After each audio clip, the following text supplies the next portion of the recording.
Abra sua Bíblia, por gentileza, na carta de Paulo aos Efésios, no capítulo 5 e no verso 29. Efésios capítulo 5, verso 29.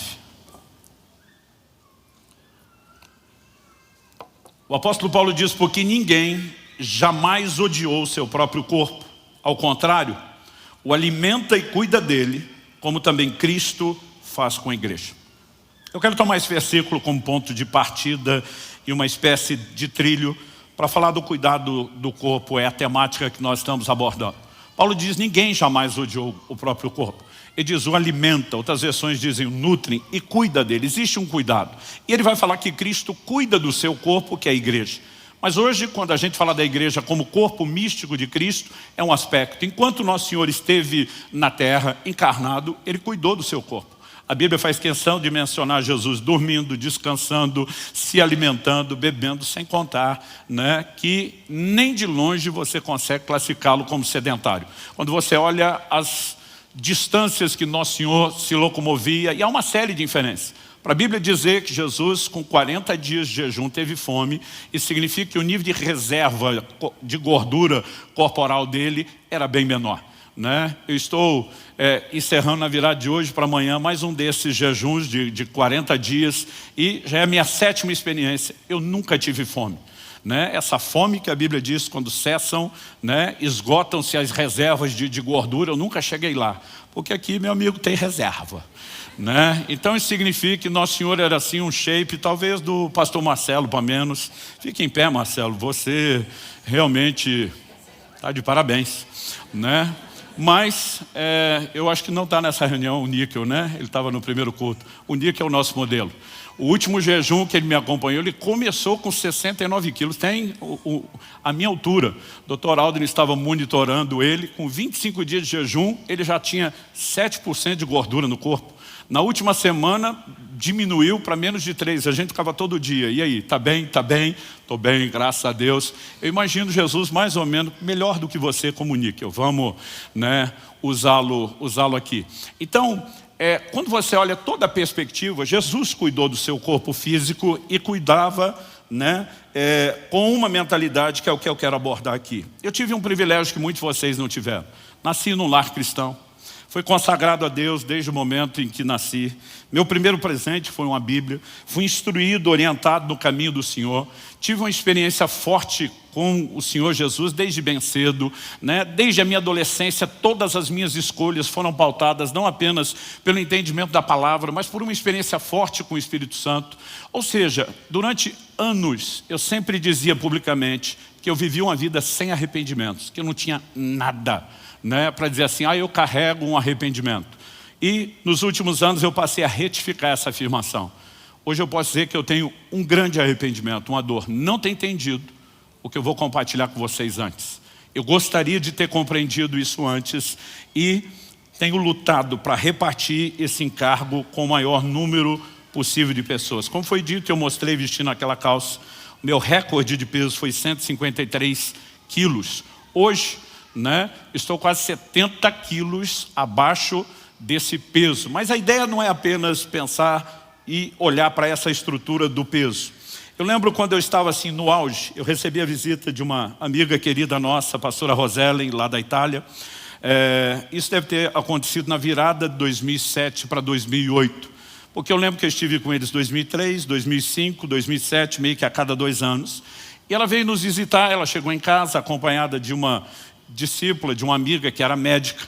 Eu lembro a expressão do rosto dessa médica quando elas entraram em casa e me viram naquele tamanho. Ela falou: pastor, me desculpe, eu sou médica, eu não consigo ficar quieto.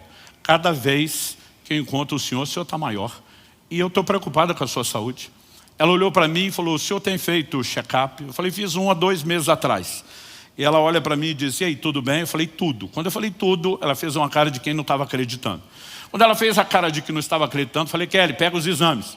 Ela falou: não precisa pegar. Eu falei: você está fazendo a cara de que não acreditou no que eu falei. Ela falou: desculpa, é difícil acreditar que o senhor com esse peso esteja tudo bem, mas considerando que o senhor ainda é novo, eu não quero olhar o exame. Mas ainda assim ela checou. Ela falou: açúcar no sangue, diabetes, tudo em ordem, pressão alta, triglicéridos, colesterol, foi fazendo as perguntas. No final ela falou assim: quem é que fez esse check-up? Foi um cardiologista? Eu falei: foi. Ela diz: o que é que ele te falou?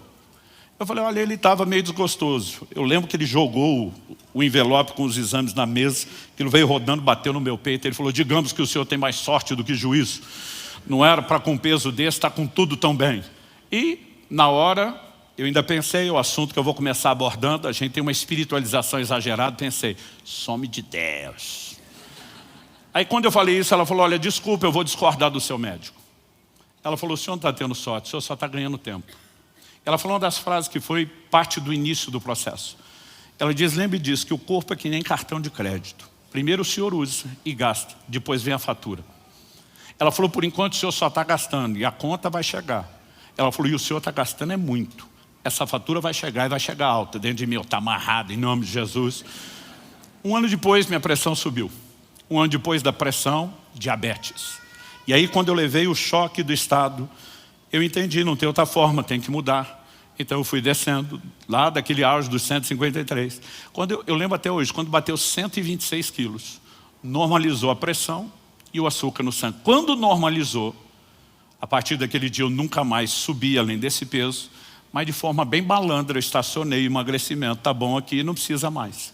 E fiquei dessa forma. Alguns dizem, pastor, eu não lembro do início, mas muita gente lembra da foto dos 126. Eu fiquei muitos anos nesse estado e foi mais ou menos nessa média de peso que eu conheci o Dr. Aldo, daqui a pouco eu falo sobre isso, que teve um papel muito importante, né, nesse processo todo, e quero registrar publicamente, Aldo, meu agradecimento e gratidão a você. Mas, durante esse período, Deus precisou trabalhar algumas questões, e a primeira desconstrução foi essa espiritualização exagerada. O Senhor Jesus, em Mateus, no capítulo 4, no verso 4, diz, nem só de pão viverá o homem, mas de toda a palavra que sai da boca de Deus. O que ele está dizendo é que eu e você não somos só corpo e carne, como seres espirituais também precisamos de alimento espiritual, como precisamos do natural. Mas isso não significa que se viver só do espiritual, eu e você podemos negligenciar o pão. Como nós vimos, dá para permanecer um tempo sem comer, mas existe um limite e o nosso corpo precisa dessa estrutura. Então você, ao mesmo tempo que não pode achar que é só carne e não atentar para a vida espiritual, não pode achar que é só espírito e negligenciar aquilo que é natural. Em João 3,6, quando fala do novo nascimento, Jesus diz, o que é nascido da carne é carne, o que é nascido do espírito é espírito. E você é tanto um quanto o outro. Então não é porque nasceu de novo espiritualmente que você não tem mais um corpo pelo qual precisa cuidar ou do qual você precisa zelar. Na verdade, em Mateus 4,7, quando Satanás tenta Jesus para pular do pináculo do templo, qual foi a resposta do Senhor? Não tentarás o Senhor teu Deus. Ah, mas não tem promessa de proteção? Tem. Por causa dela, você simplesmente vai zombar da sua responsabilidade de ser precavido. E muitos de nós, quando falamos do cuidado do corpo, nós estamos tentando a Deus. Nós precisamos perceber, né, olhando para aquilo que a palavra de Deus ensina, que tem coisas que não precisam ser espiritualizadas. Em 1 Timóteo, no capítulo 5, no verso 23, Paulo dá um conselho ao seu discípulo. Ele diz, não beba somente água, por causa das suas frequentes enfermidades no estômago. Toma também um pouco de vinho. Ele está falando, olha, você precisa cuidar. Os comentaristas acreditam que a qualidade da água era péssima. E ele está dizendo, você precisa saber dosar. Né? Você precisa saber como trata o seu corpo para que você não tenha enfermidades. Paulo tinha um ministério de cura poderoso, marcado por sinais, milagres, mas ele não disse, Timóteo, vou orar por você. E não significa que a gente não vai crer nas intervenções de cura. Agora, isso não precisa ser uma desculpa para que a gente não cuide daquilo que deveria. Quem está entendendo, diga amém. Então, olhando para as Escrituras, nós vamos ver que existem escolhas naturais com consequências dessas escolhas. Por exemplo, o mesmo Deus que prometeu na Escritura proteger, ele apresenta responsabilidades que eu e você temos acerca da nossa proteção. O Salmo 127, por exemplo, diz, se o Senhor não vigiar, não guardar a cidade, em vão vigia a sentinela. A Bíblia não está dizendo que não precisa de sentinela, mas está dizendo que para nós tememos a Deus, a gente não vai só usar a sentinela e deixar de confiar em Deus. Mas confiar em Deus não dispensa a sentinela. Até porque você confia em Deus, normalmente não deixa seu carro destrancado por aí. Em Deuteronômio 22:8, olha o que Deus diz. Quando você construir uma casa nova, faça um parapeito no terraço, para que você não traga culpa de sangue sobre a casa, se alguém de algum modo cair do terraço. O Deus que promete proteger diz, fez um terraço, é um lugar alto, tem perigo? Tem. Constrói o parapeito. Porque a gente não precisa espiritualizar a proteção. A gente pode ser precavido, a gente pode ser cauteloso, a gente pode ser cuidadoso. E aquilo em que eu e você temos responsabilidades no aspecto natural, não adianta ter essa espiritualidade ou essa espiritualização exagerada. Eu sempre ouvia meu pai dizer, nunca apliquei isso em relação ao cuidado do corpo, como depois eu pude colocar, mas eu sempre ouvia meu pai citar João 11:39. Quando Jesus vai ressuscitar Lázaro, ele dá uma ordem antes, ele diz, tirai a pedra. Meu pai dizia, aquilo que só Deus pode fazer, o homem não pode, obviamente, fazer. Mas aquilo que o homem pode fazer, Deus não faz questão nenhuma de fazer no lugar dele. Então ele diz, tirar a pedra, vocês podem fazer? Tira vocês. Ressuscitar comigo? Ok. Nesse nível você confia. Mas muitas vezes nós estamos terceirizando tudo. E até esperando que Deus faça aquilo que é minha e sua responsabilidade, inclusive orientada pela própria palavra de Deus. A gente acaba tendo um pensamento que muitas vezes é muito fatalista, absoluto, pré-determinista, como tudo que acontece tinha que acontecer. E biblicamente isso não é verdade. Tem muita coisa que pode ser evitada. Aliás, o apóstolo Paulo, em Atos 27, quando ele está naquele navio, que depois acaba naufragando na ilha de Malta, a Bíblia nos mostra, né, que em Atos 27, 21, ele se levanta e diz, senhores, na verdade era preciso terem me atendido e não partir de Creta para evitar esse dano e perda.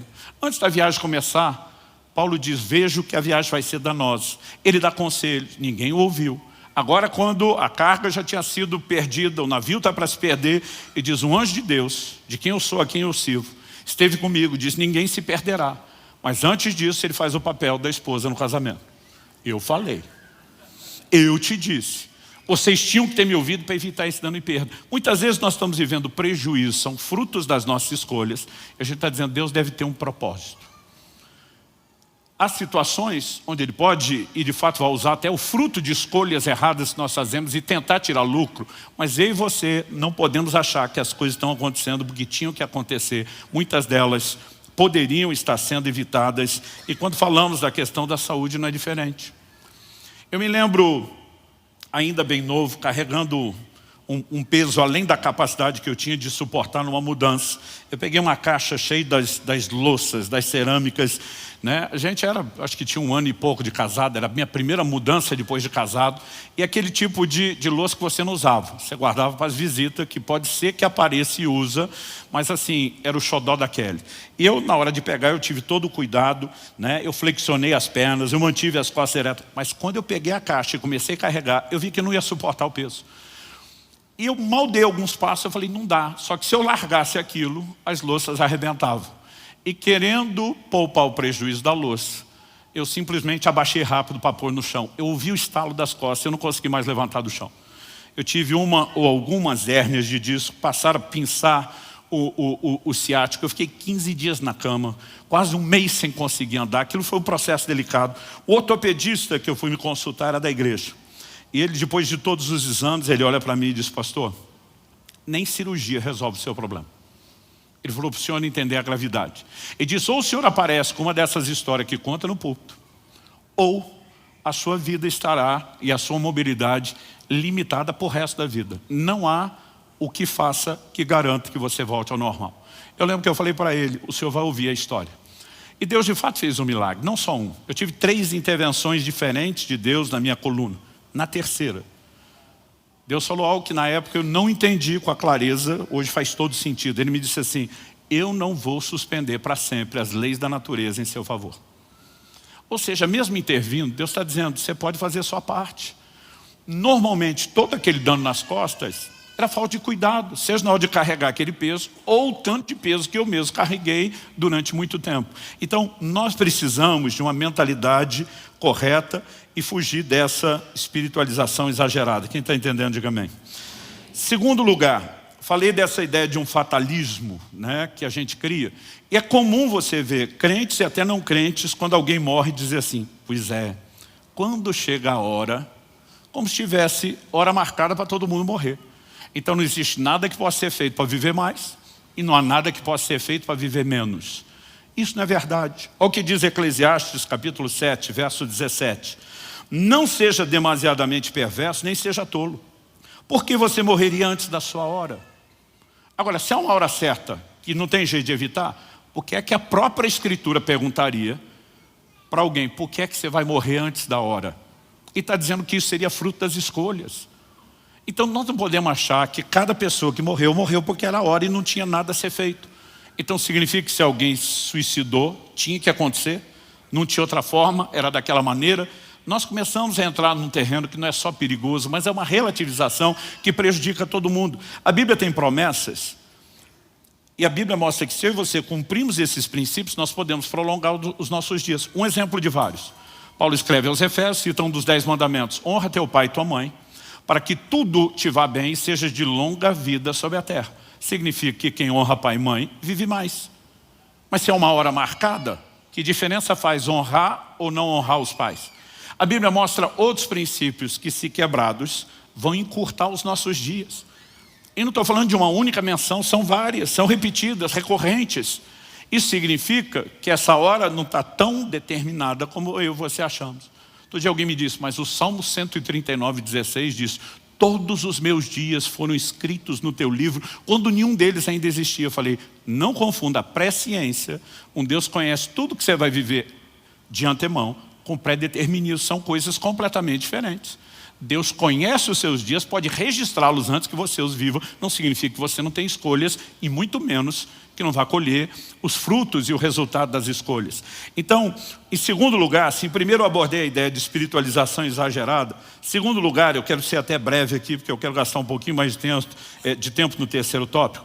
Eu quero usar uma expressão que eu lembro do título de um filme. Não sei se o original no inglês era assim, mas na adolescência a tradução era "O céu pode esperar".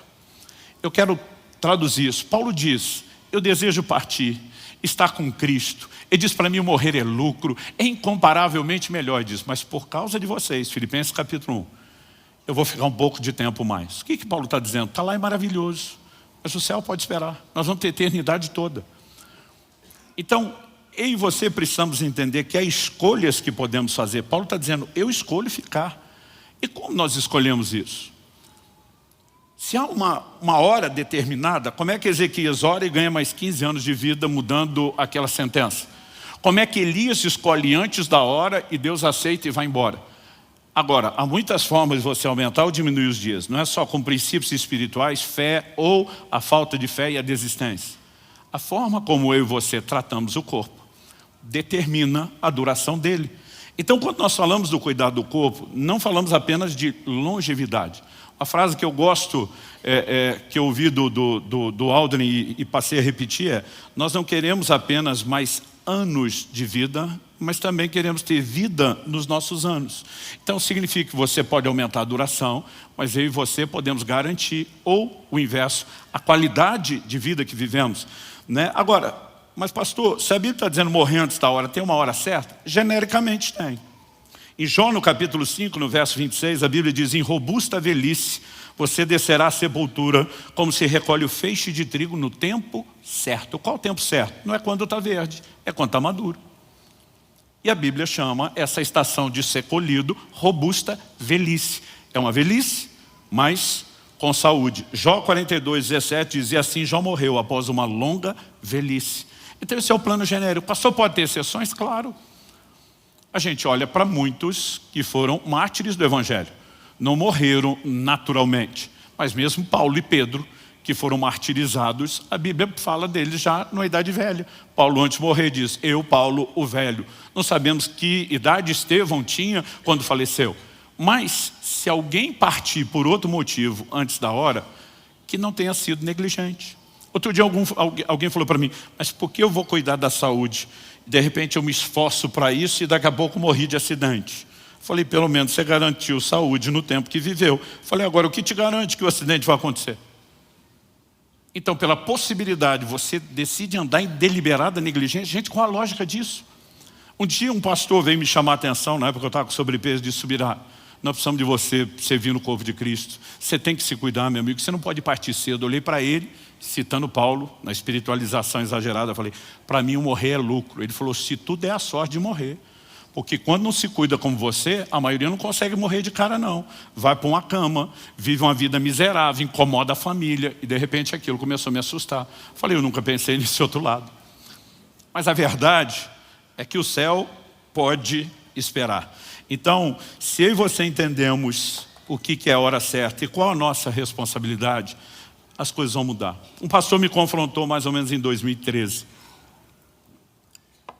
Ele me olha, estava na fase 2, não era o auge do peso, ali dos 126 quilos. Ele falou: Luciano, você já ouviu falar de um avivalista chamado Robert Murray M'Cheyne? Falei: já. Um escocês, chacoalhou a Escócia, foi um instrumento de Deus. Ele falou: você sabe qual é a frase mais famosa dele? Falei: a mais famosa não sei dizer, eu já coloquei nos meus livros algumas citações do M'Cheyne. Ele falou: bom, se você não sabe a mais célebre, então, se você não consegue classificar é porque você não conhece a frase. Eu falei: qual é? Ele falou assim: você sabia que esse homem de Deus chacoalhou a Escócia, morreu aos 29 anos? Falei: não. E sabe o que ele disse no Lei de Morte? Respondi: não. E diz, a frase foi essa, abre aspas, cito: Deus me deu um cavalo e uma mensagem. Eu matei o cavalo e já não posso levar a mensagem. Um ministério poderoso foi abortado por uma condição de saúde que poderia ter sido evitada. Aos poucos, essas pancadas que produziram hematomas menores na época foram fazendo sentido junto e teria o seu resultado, impactante na hora certa. Pastor, ok, não podemos viver de espiritualização exagerada, o céu pode esperar, já entendi esses dois aspectos. Quando falamos de cuidados, quais são os cuidados necessários? Então me deixa apresentar de uma forma muito resumida algumas coisas que eu tenho entendido. A primeira delas diz respeito à nossa responsabilidade. Em 1 Coríntios, no capítulo 6, se você puder, abra lá comigo. 1 Coríntios, capítulo 6, a partir do verso 13, o apóstolo Paulo diz assim, vou ler do 13 ao 20. Os alimentos são para o estômago existe para os alimentos. Mas Deus destruirá tanto o estômago quanto os alimentos. Porém o corpo não é para a imoralidade, mas para o Senhor, e o Senhor para o corpo. Deus ressuscitou o Senhor e também nos ressuscitará pelo seu poder. Vocês não sabem que o corpo de cada um de vocês é membro de Cristo? Será que eu tomaria os membros de Cristo e os faria membros de uma prostituta? De modo nenhum. Ou não sabem que o homem que se une à prostituta forma um só corpo com ela? Porque, como se diz, os dois se tornarão uma só carne. Mas aquele que se une ao Senhor é um só espírito com ele. 18. Fujam da imoralidade sexual. Qualquer outro pecado que uma pessoa cometer é fora do corpo. Mas aquele que pratica imoralidade sexual peca contra o próprio corpo. Será que vocês não sabem que o corpo de vocês é santuário do Espírito Santo que está em vocês? E que vocês receberam de Deus? E que vocês não pertencem a vocês mesmos? Porque vocês foram comprados por preço. Agora, pois, glorifiquem a Deus no corpo de vocês. Então Paulo migra do assunto de alimentação e passa a falar do corpo que um dia será ressuscitado. Ou seja, mesmo que você envelheça, que o pó volte ao pó, que o corpo se decomponha. Na perspectiva divina ele é eterno, porque será ressuscitado, será parte do ser integral em toda a eternidade. E a Bíblia começa a enfatizar o quê? O corpo que hoje é templo do Espírito Santo, ele precisa de zelo e cuidado. Parte do cuidado envolve não pecar contra o corpo, e aí ele vai abordar a ideia da imoralidade. Mas basicamente a lógica apresentada nos versos 19 e 20 é: você não pode fazer o que quer com o corpo, porque o corpo não é seu. A ideia de redenção, que é a nossa mensagem de salvação, fala de um resgate que se dá por meio de uma compra. Por isso o apóstolo Pedro diz, não foi com prata ou ouro que vocês foram resgatados da forma de viver. Então, Apocalipse afirma, que Cristo nos comprou para Deus. A partir do momento que ele comprou, ele se torna o nosso dono. Esse é o entendimento do senhorio de Cristo que nós proclamamos. Agora, se ele é o dono do nosso ser integral, espírito, alma e corpo. É por isso que nós temos que zelar pela vida espiritual, precisamos zelar pelas nossas emoções e precisamos zelar pelo corpo. O corpo não é nosso. Então a pergunta é: que direito eu e você temos de produzir dano ao templo do Espírito? Em 1 Coríntios, no capítulo 3, no verso 16, Paulo fala que nós somos o santuário do Espírito Santo. Mas no 17 ele diz assim: se alguém o destruir, falando do santuário que é o corpo, Deus o destruirá. Durante muito tempo, eu e muitos pregadores usávamos esse texto apenas para falar contra o suicídio. E eu preciso tocar nesse assunto aqui. Não importa o desespero da vida que alguém possa ter. Paulo fala de tribulações a ponto de desesperar da vida. Mas ele diz, e o Deus que nos livrou e continuará a nos livrar, nos livrou disso. Não importa o nível de desespero, eu e você devemos recorrer a Deus e nunca desistir da vida. Aliás, esse texto nos mostra o quão sério pode ser a consequência do suicídio, que não é apenas por fim a vida terrena. Paulo disse, se alguém destruir o corpo, que é o santuário do Espírito, Deus o destruirá. O cara já matou o corpo, o que é que sobrou para Deus destruir depois? Então a gente sempre usava isso como uma advertência, não cele sua condenação eterna. Mas a pergunta é, a destruição do corpo é só um ato instantâneo de suicídio? Ou será que de forma gradual e progressiva, eu e você não podemos estar fazendo a mesma coisa? Quando você entende redenção, parte da ideia de mordomia, de ser um bom gerente daquilo que é de Deus, não é nosso, é cuidar do corpo. Você pode dizer amém? Esse cuidado envolve a maneira como relacionamos com o mundo espiritual, com os princípios, não entregando a imoralidade ao corpo. Mas também envolve elementos como o cuidado da saúde. Então me permita falar de alguns cuidados necessários dentro dessa perspectiva, não só de quem quer ter saúde. Mas eu e você precisamos entender o zelo que nós precisamos ter para com aquilo que é de Deus. E o tópico número 1 que eu preciso abordar rapidamente aqui diz respeito à questão da alimentação. Muitas vezes a gente não percebe o quão sério isso pode ser, não só no natural, mas mesmo na mescla com o mundo espiritual. Qual foi o lugar onde o homem cede lá na primeira tentação no Éden? A tentação não se limitava à comida, mas vem mascarada por trás da comida, porque Satanás sabia o poder que isso teria. Quando Esaú vende o seu direito de primogenitura, vendeu pelo quê? Por um prato de lentilha. O livro de Números diz no capítulo 11 que quando o povo tem saudade do Egito, o lugar da escravidão de onde Deus os libertou, qual era o elo emocional com a escravidão? Saudade da comida. Quando você olha para o próprio Jesus sendo tentado por Satanás no deserto, qual foi a primeira tentação? Transforma essas pedras em pães. A comida está sempre por lá. Em Filipenses 3, Paulo fala daqueles cujo Deus é o ventre. Ou seja, uma idolatria, algo concorrendo com o lugar de Deus e que diz respeito à forma como eu e você nos relacionamos com a comida. Eclesiastes capítulo 10, verso 17 diz, feliz é você, ó terra, cujo rei é filho de nobres e cujos príncipes se sentam à mesa a seu tempo para refazer as forças e não para se embriagar. Outras traduções dizem, não para se banquetear. Então, é fato que quando Deus fez o alimento, Ele não nos deu apenas uma fonte de nutrição. Ele cria o paladar, Ele deu também uma fonte de prazer. Mas todos os prazeres que Deus nos deu devem ser usados com sabedoria e moderação. Deus também deu ao homem lá no Éden uma esposa e queria que o homem tivesse deleite espiritual, emocional e físico que envolve a vida e intimidade. Mas o mesmo Deus estabeleceu padrões, limites. É por isso que você vai ler em Hebreus, no capítulo 3, no verso 4, digno de honra entre todos seja o matrimônio, bem como o leito sem mácula, porque Deus julgará os impuros e adúlteros. Então existe limite. Paulo diz, cada homem tem a sua própria esposa, cada mulher tem o seu próprio marido para fugir da imoralidade. Então o deleite sexual é a ideia de Deus, mas tem limites. Se for vivido fora dele, a coisa vira bagunça. A mesma Bíblia que ensina descanso, que não pode ser negligenciado, fala contra a preguiça. E você precisamos entender que não dá para transitar de um extremo para o outro dizendo é tudo a mesma coisa, porque não é. Então, há momentos onde eu e você precisamos reconhecer qual é a hora de um banquete, um deleite, mas nem toda refeição tem que ser festa e deleite. O Senhor Jesus, quando envia os discípulos, diz, comei de tudo o que puserem diante de vocês. Gente, durante anos, para mim o texto de Jesus era comei tudo. É sério, eu nunca parei para pensar, comer de tudo é a variedade de alimentos. Muitas vezes eles chegariam em lugares para pregar o evangelho, onde as pessoas ofereceriam algo. E culturalmente, hoje isso é um problema menor do que na antiguidade, ou menor aqui no Brasil do que em outros países. Se você recusa o alimento, você fechou a porta ao evangelho, né? Então Jesus disse, comei de tudo. Durante anos eu acreditava que era comer tudo.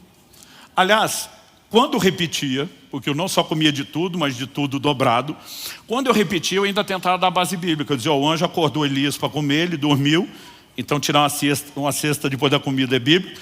E eu dizia, o anjo acordou e ele disse, come de novo. Um dia eu falei isso, o homem de Deus estava do meu lado e falou, mas ele andou 40 dias depois, quanto é que você vai andar depois dessa segunda refeição? Eu emudeci, fiquei quietinho, e a vontade era dizer, desculpa ter nascido, ter falado, comentado, mas muitas vezes a gente perde a perspectiva. Gente, eu continuo tendo um profundo apreço pela comida.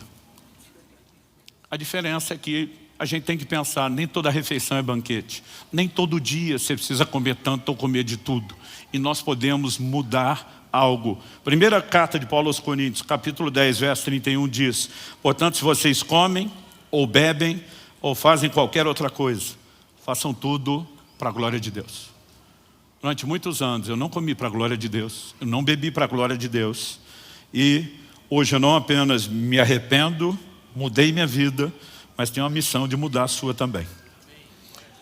Alimentação é algo sério, eu não vou entrar no elemento científico. Mas, gente, o intestino tem sido chamado pelos médicos, pela ciência, de o segundo cérebro.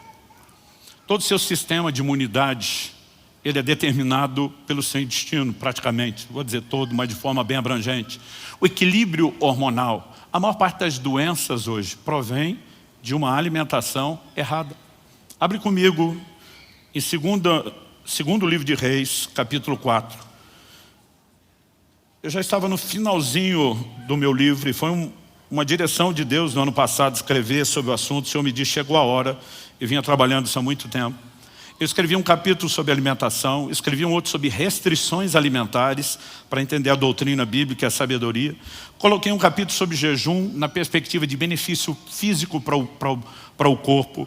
Mas mesmo depois de ter falado tanto, eu me lembro que coincidiu, entre aspas, a leitura bíblica minha do dia. Eu estava em 2 Reis, capítulo 4. Eu vou ler do 38 ao 41. A Bíblia diz, Eliseu voltou para Gilgal, e havia fome naquela terra. Quando os discípulos dos profetas estavam sentados diante dele, Eliseu disse ao seu servo, põe a panela grande no fogo e faça um cozido para os discípulos dos profetas. Então um deles saiu para o campo a fim de apanhar ervas e achou uma trepadeira silvestre. A maior parte das traduções mais antigas especifica colossíntidas. E colhendo os frutos, encheu sua capa com eles. Voltou para casa, cortou os frutos em pedaços e os pôs na panela, mesmo sem saber o que era. Eu quero destacar isso. Mesmo sem saber o que era. O que eram? Verso 40. Depois deram de comer aos homens. Enquanto comiam do cozido, gritaram, morte na panela, ó homem de Deus. E não puderam comer. Mas Eliseu disse, tragam farinha. Ele a colocou na panela e disse, sirva as pessoas para que comam. E já não havia mal nenhum na panela. O Espírito Santo chamou minha atenção lendo esse texto e disse, preste atenção nisso. O que é que aconteceu aqui? Eu falei para ele, pausa. Fui atrás de todos os comentários bíblicos, materiais de estudo, para entender o que eram as colossíntidas. Nunca parei para pensar nisso.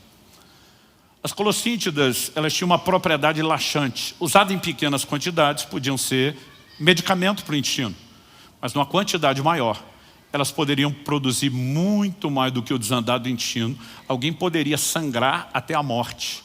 E quando eles gritam morte na panela, não era algo simbólico, era literal, tanto que ninguém podia mais comer. Eu não sei como é que descobriram, porque o texto não dá detalhe. Se alguns já começaram a passar mal, nós estamos no meio de profetas, era o time da revelação. Não sei se alguém levanta para ter uma revelação, porque dos profetas você pode esperar tudo.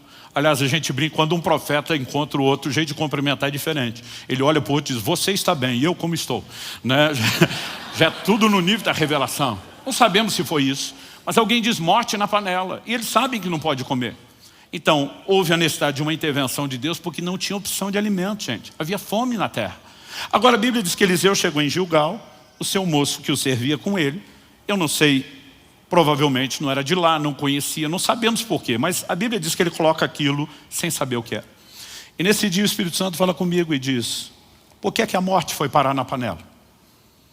Apesar de com Deus a gente usar um linguajar respeitoso, minha vontade é dizer, por causa da ignorância daquele camarada que não sabia o que estava botando na panela. E o Senhor falou comigo, quanta a ignorância de vocês hoje não está colocando morte na panela e no prato de vocês. A maioria de nós não tem noção do que a gente come, do efeito que isso produz, e a gente tinha que ter um mínimo de entendimento. A quantidade de alimentos processados, industrializados que você comemos, a quantidade de produto químico que a gente bota para dentro, conservante, saborizante, aromatizante, né? A lista vai longe. A maioria de nós não tem noção do que tem feito.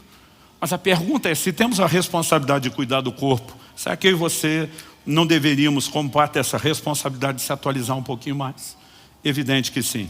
Segunda coisa, que é uma das áreas de cuidado, eu quero passar rápido aqui, mas não posso deixar de tocar. Não é o problema de todos, tem gente que não tem problema nessa área e tem nas outras, mas diz respeito à questão do sobrepeso. É o jeito mais bonito da gente falar aí do excesso de peso.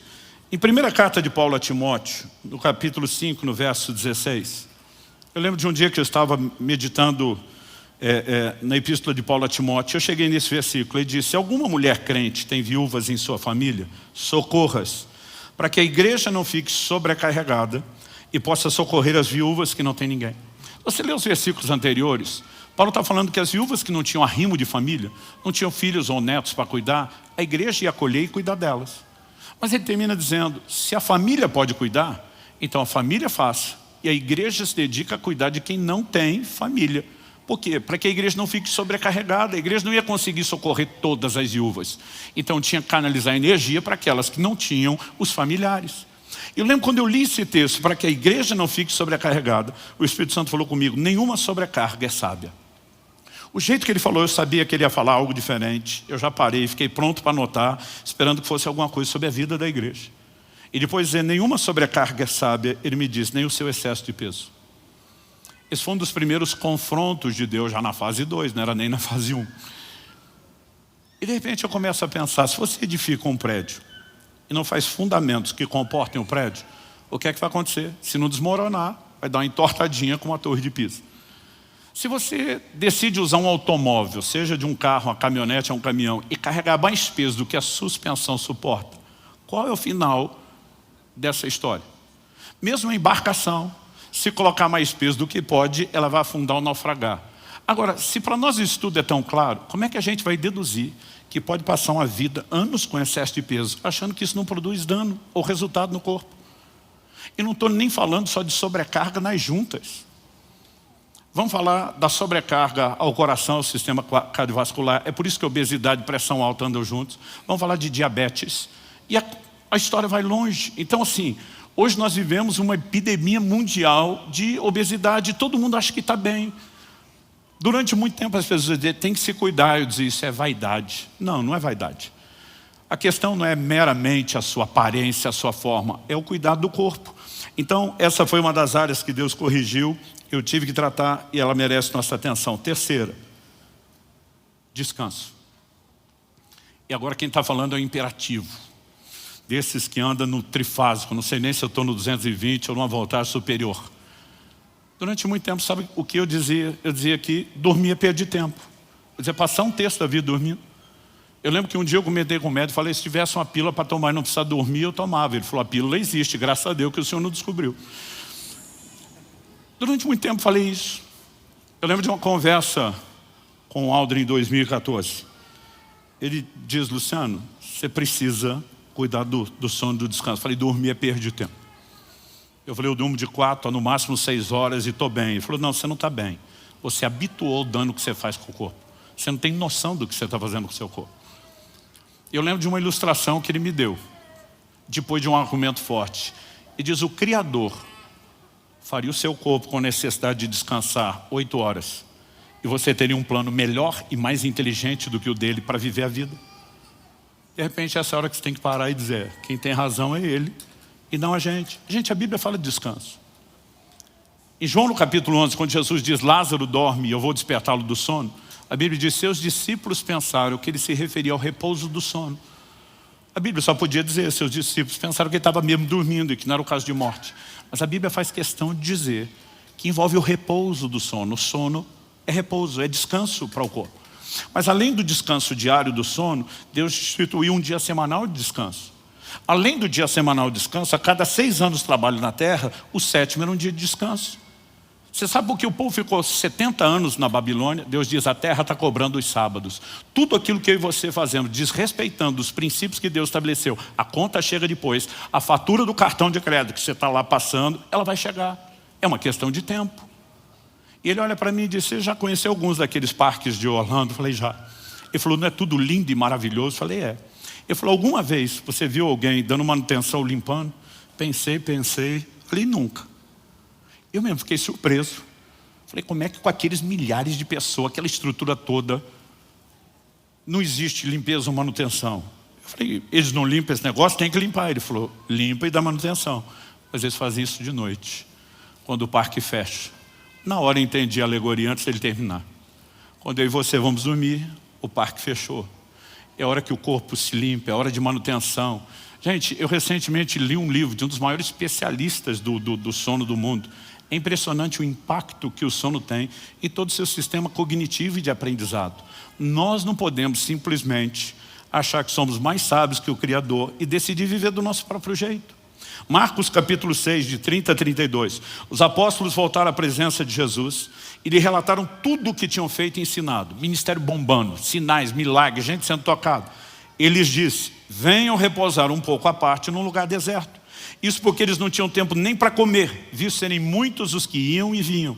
Então foram de barco para um lugar deserto à parte. O ministério não é importante, alcançar as pessoas não é importante, Jesus disse: vão dar uma pausa, vocês têm que descansar. Porque senão, como diziam os antigos, a rosca espana. E não adianta garantir só os resultados imediatos e não pensar em resultados a longo prazo. Então, se o próprio Jesus diz: eu mandei vocês trabalhar, mas vocês não podem nem para obedecer minha ordem de trabalhar, desrespeitar o descanso, por que é que eu e você podemos achar que podemos ser negligentes com o descanso no dia a dia? Eles estão num silêncio hoje impressionante. Quarto e último lugar. Eu estou tentando trabalhar mais ou menos a ordem do que Deus foi falando comigo, não é uma ordem de importância. Exercício físico.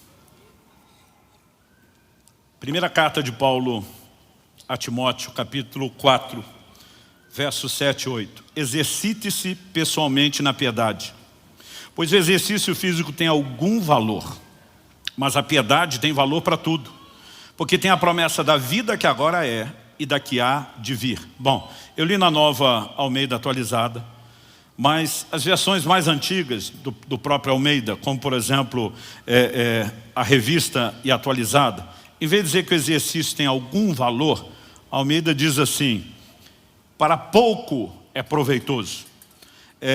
Outras traduções vão variar, mas a ideia é dizer algo parecido, né? Tem pouco proveito, e assim vai. Durante muito tempo, assim como o versículo que diz lá: comei de tudo, eu achava que era comer tudo e não de tudo, eu sempre li esse versículo dizendo, como se ele estivesse dizendo, que o exercício físico não tem valor. A Bíblia não está dizendo que não tem valor. Ele diz que ele é de pouco proveito. Pouco proveito se você pensar no quê? Na comparação, no contraste que ele está fazendo com a piedade. Ele está dizendo: eu quero que vocês exercitem na piedade. Porque a piedade tem mais proveito que o exercício físico. Ele diz porque ela tem a promessa da vida agora e da que há de vir. Então a piedade impacta a sua vida terrena e a eterna. O exercício só impacta a sua terrena. Não vai impactar a sua vida eterna. Eu lembro que outro dia alguém perguntou para o Aldrin: mas se eu comer errado e morrer mais cedo, eu vou deixar de ir para o céu? Ele falou: não, talvez vá para lá mais rápido. A pergunta é: por que antecipar o céu que pode esperar, se nós podemos ser mais frutíferos e viver o plano e o propósito de Deus de forma completa aqui? Então é lógico que o exercício físico não vai impactar seu galardão, sua eternidade, embora no próprio cuidado com o corpo e na sua vida espiritual, eu não vou dizer para você que não tem peso. Agora vamos pensar o seguinte: Paulo fala de exercício físico, a gente pensa com a mentalidade de hoje, que é o quê? Caminhar ou correr no parque, ir para a academia. Mas você precisa pensar que hoje a gente precisa de academia e das outras coisas, porque nossa vida, pelos confortos da modernidade, ela se tornou sedentária. As pessoas daquela época, quem Paulo escreve, ninguém era sedentário. Era impossível ser sedentário naquela época. Eles não tinham automóvel, não tinham bicicleta, né? Animais para transporte eram usados em momentos pontuais e longas jornadas para quem tinha. Então, você precisa entender que todo mundo tinha um movimento. Eu tenho um controle no meu relógio da quantidade de passos para saber se eu me movimentei o mínimo possível. Então, às vezes eu estou esperando no aeroporto, eu fico indo e vindo e olhando. Se não der para exercitar hoje, que pelo menos eu ande o mínimo. Ninguém tinha problema com isso na época. Todo mundo andava mais do que o mínimo, por causa das distâncias. O trabalho todo era físico, gente. Eles não tinham trabalho do escritório, como eu e você hoje passamos o dia sentado no ar-condicionado, né, fisicamente falando, não fazendo muita coisa. Então todo mundo trabalhava a terra para tirar o seu sustento, tinha que plantar e colher, tinha que cuidar dos animais, o trabalho era físico. Não existia essa ideia do negócio, da construção civil que nós temos hoje. Todo mundo tinha que construir sua própria casa com as mãos, tinha que fazer os seus móveis com as mãos, ou seja, não existia sedentarismo. E para esse povo que já tinha um mínimo de movimento, quando Paulo diz assim, o exercício físico para pouco é proveitoso, a palavra que ele usa no grego, ginásia, de onde vem ginásio e academia que nós temos hoje. Do que Paulo estava falando? Da cultura greco-romana, de exercitar-se fora, além da movimentação do dia a dia. Era uma cultura que fomentou o que hoje eu e você vamos chamar de vaidade, que é o culto ao corpo, mas era um nível de exercício além do comum. E Paulo está dizendo, mesmo esse além do comum, para quem não é sedentário, tem proveito. Então como é que hoje eu e você vamos decidir que não tem proveito? E essa foi uma área que Deus precisou trabalhar muito forte na minha vida. Eu tinha uma limitação, vocês lembram, 3 anos atrás, de eu passar aqui 2 meses pregando sentado por conta de uma operação que eu fiz no joelho para poder voltar a me exercitar. E eu tive que decidir organizar minha vida. Eu vejo um monte de gente dizer, não tenho tempo. Eu digo, não, você não tem prioridade. O que você tem tempo dá um jeito. Hoje, entre os 4 cultos, agora à tarde, eu me organizei ao longo do tempo. Eu tenho academia dentro de casa. E eu vou treinar, no mínimo 1 hora, talvez 2 horas. Quando você entende importância, você se organiza. Quais são os resultados? Você passa a ter uma vida saudável. Os neurologistas estão dizendo isso com a clareza de documentação, material científico, pesquisas como nunca antes, que a melhor prevenção para demência na velhice não é só, vou aprender outra língua, vou escutar música, vou fazer os jogos mentais, eu tento fazer essas coisas todas. Mas o que mais garante a neuroneogênese, formação de novos neurônios, cardio, exercício cardiovascular, a irrigação sanguínea no cérebro. Nós precisamos entender a importância disso. Os médicos, os cientistas estão anunciando que nós vamos viver a maior epidemia de demência jamais vista por alimentação errada e por falta de exercício. Então, assim, a pergunta é, eu e você não podemos ter uma mentalidade de investimento na nossa velhice, por que não? Ok, pastor, é só o cardio? Também não. Se você quiser garantir mobilidade, não só o equilíbrio básico, mas mobilidade na velhice, você também vai precisar do anaeróbico, ou seja, musculação. Então, nós precisamos entender a forma e a maneira, né? E procurar corresponder com cuidado do corpo que se estenda a todas as áreas. Para terminarmos, ninguém consegue mudar tudo da noite para o dia. Até porque a mudança é um processo. Você não muda comportamento sem mudar primeiro seus valores. Você pode repetir isso comigo? Diga, não se muda comportamento sem mudar primeiro os valores. E, gente, os valores não mudam todos da noite para o dia. Então, assim, eu lembro que eu ouvi alguns médicos falar, tem que cuidar do pH da água, eu não sei o que. Eu dizia, meu Deus, não dá para mudar isso tudo de uma vez. Mas você pode começar de forma gradual. Então eu comecei retirando tudo aquilo que era escandalosamente mais danoso. Criei o hábito com isso. Depois você pode ir ajustando. Mas ao mesmo tempo nós precisamos de uma mudança de mentalidade. É por isso que nós estamos domingo passado e esse, pilhando você. Queremos que você adquira os livros. Porque não adianta ouvir isso uma vez. Eu me lembro quando em 2014 eu conheci o Aldrin, sentei na frente dele para uma conversa. Fiz o exame, eu brinco que ele tem uma máquina, um scanner lá que parece coisa espiritual, de tanto detalhe que revela da sua vida, dos seus hábitos. E quando terminou, estava na fase 2, dos 120 e tantos quilos. Falei, e doutor, muito ruim? Ele falou, melhor do que eu esperava. Olhando o seu tamanho e o seu peso. Mas ele olha para mim e diz assim, graças ao ortomolecular que te pegou 2 anos e meio atrás, te passou a suplementar com isso e isso. Eu pensei, como é que ele sabe o tempo e o que eu estou tomando? Eu falei, não pode, que o senhor viu isso tudo nessa máquina. Ele falou, a máquina acusou uma resposta de melhora e percebendo o seu peso e o resto dá para imaginar que você não cuida tanto de si, então a gente elimina e entende que essa curva foi uma mudança alimentar. É onde eu tinha começado. Mas naquela hora ele olha para mim e eu falei, não, realmente, minha mentalidade vem mudando, eu comecei a entender isso, aquilo. Ele olha para mim e diz, Luciano, eu sou um pregador. Além de médico, também sou pastor, um pregador. Não prego tanto quanto você nessa agenda intensa, mas prego. Ele falou, para mim, algo frustrante. Me diz se você partilha do sentimento. É ver gente que vem à frente no apelo, chora, diz, eu vou mudar. Mas no meio da semana já esqueceu aquilo. Eu falei, realmente é frustrante. Ele falou, pois é assim que eu me sinto com você do outro lado da mesa. Deus está trabalhando em mim, eu vou mudar. E daqui a pouco você sai daqui e parece que não vai lembrar mais nada. E aquilo me chocou, porque ele me pegou pelo gancho emocional. Mas ele olha para mim e diz, você concorda se esse povo que chora lesse mais a Bíblia e ajudar a consciência deles para mudar o comportamento? Eu falei, sim. Ele falou, pois é, então eu vou te pedir algo, leia a minha Bíblia O mim, entre aspas, era: comece a entender um pouco mais de saúde, comece a entender o impacto que isso vai ter sobre o seu corpo. E a partir dali, ele começou a me dar uma bibliografia extensa de materiais que eu passei a ler. Pastor, o senhor quer que eu leia isso tudo? Não, é por isso que a gente está entregando tudo resumido de mão beijada para você. Mas tem sido anos estudando área após área, né? E eu decidi, mesmo sendo minha área de formação, eu falei, eu vou ler todo esse material médico, eu preciso entender essas coisas, porque senão eu nunca vou funcionar como deveria. Então, o processo de mudança de mentalidade, entendendo o que a Bíblia diz, o que a ciência diz, impressionante que essas coisas não se contradizem, como muitos que professam a fé acham, começou a gerar uma mudança. A mudança de mentalidade foi gerando uma mudança de comportamento. Eu não mudei tudo da noite para o dia. Eu oscilei subidas e descidas, nunca igual de peso como antes. É lógico que nos últimos anos tem um fator atenuante, né? Um período desses de 40 dias de jejum vão 16, 17, às vezes 8 quilos, né? Principalmente você fazendo isso, treinando. Então tem hora que eu subo um pouquinho antes de começar, recupero depois. Mas aos poucos as coisas foram se organizando dentro de mim, mas por causa de uma mudança de valores. Então o que eu espero? Hoje eu quero trazer um alerta. E eu quero tentar mostrar para você que o assunto merece mais do que a sua atenção hoje. E eu, honestamente, quero te encorajar a não apenas levar os livros. A gente não quer distribuir livro. Nós queremos que você leia, releia, releia, até que isso entre dentro de você e te ajude a mudar de vida. E dessa forma honrar a Deus. Você pode dizer amém? Eu quero encerrar com um testemunho que foi, de todos, acho que o golpe fatal que me acordou e me chacoalhou. E que dá o argumento final da mudança de pensamento aqui para arrematar.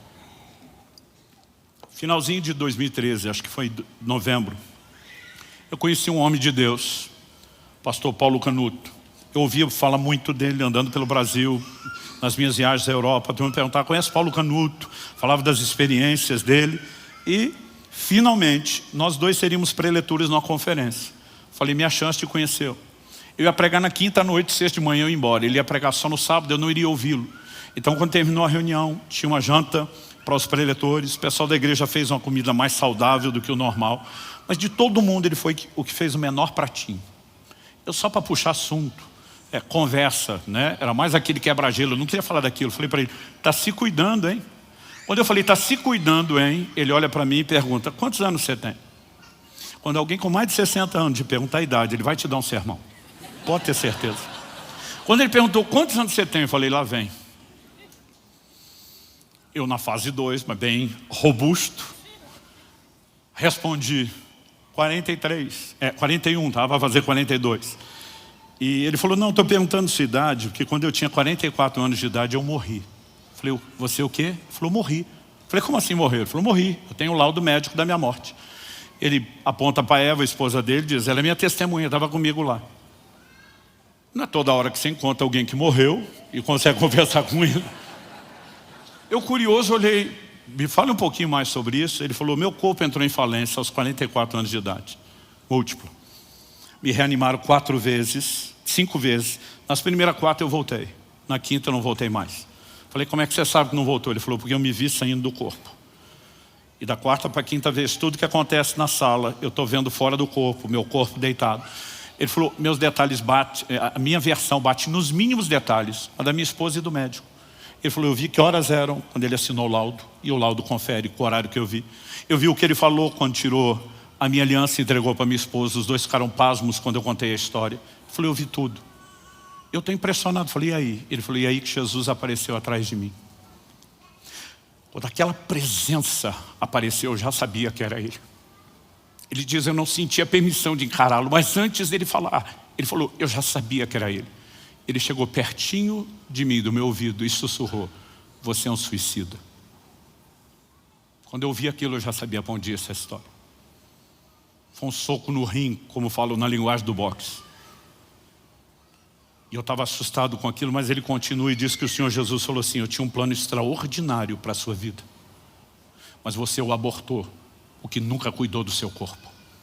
Quando ele falou isso, eu falei, para, sem pisar nos ovos, vamos direto no assunto. Tu era gordo, tipo, fala comigo na real. Ele falou, não. Meu problema era comer menos do que deveria, jejuava sem sabedoria nenhuma, não dormia, toda noite era uma vigília. Ele falou, eu dormia 2, 3 horas para orar, para buscar Deus. Viajava a pregar o evangelho sem me dar descanso, meu corpo não suportou. Eu estou diante dele, como diriam meus amigos, os cariocas da Baixada. Caraca!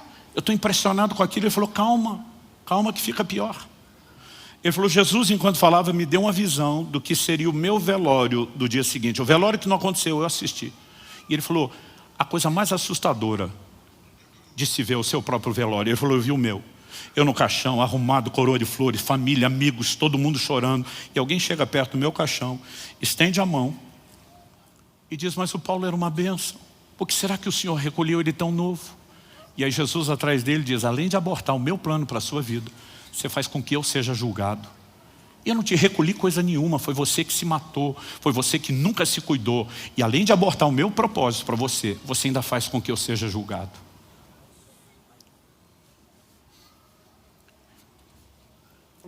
Eu levantei daquela mesa. Eu falei para Deus, nunca mais o Senhor vai chamar minha atenção de novo nessa área. É a última. Aí fez sentido tudo que eu ouvi ao longo dos anos, os textos que eu não queria enxergar. E eu falei para Deus, nunca mais. Só que eu não consigo mudar de hoje para amanhã.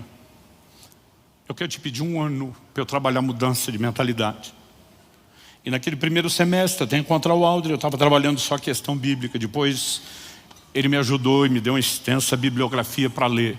E à medida que esses valores mudavam, eu pude pôr em prática aquela determinação. E eu quero fazer um apelo ao seu coração. Não seja negligente. Cuide do seu corpo, porque isso não é uma questão só natural. É uma responsabilidade que eu e você temos diante de Deus. Você recebe essa palavra em nome de Jesus? Feche seus olhos por um instante. Espírito Santo, nós clamamos por mais do que um conselho, mais do que informação, mais do que material para ser digerido numa reflexão posterior.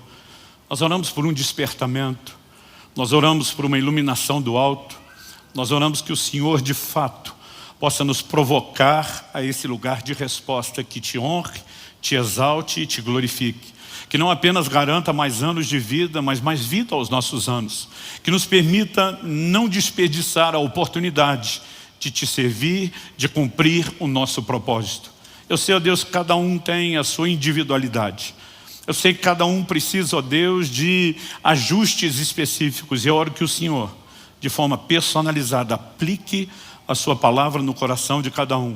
E nos ajude nesse processo de mudanças, para que possamos de fato te honrar em todas as áreas, na integralidade da vida cristã, espírito, alma e corpo. É a minha oração, por cada um dos meus irmãos e irmãs nesse lugar, por aqueles que nos acompanham pela internet, ao vivo ou posteriormente com essa palavra gravada. Eu oro pelo início de uma nova história, em nome de Jesus e para a glória de Deus. Se você crê e concorda, diga amém. Amém. Glória a Jesus.